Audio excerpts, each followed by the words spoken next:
Alright, good morning everyone. Toroni TV, dito pa rin kami sa CLSU, Central Luzon State University, dito sa may BFAR.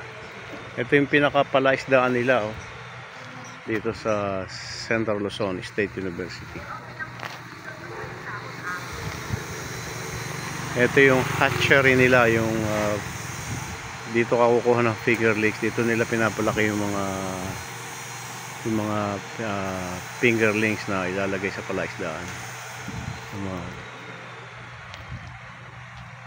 Maluwang din pala. Ito dapat maiganyan muna yung sa akin. Ng net. Nakanet, dapat ganyan.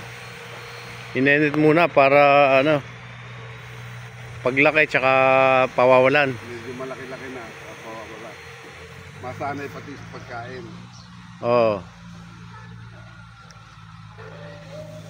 Mas makakatipid pala kuya pag sa ganitong palaisdaan.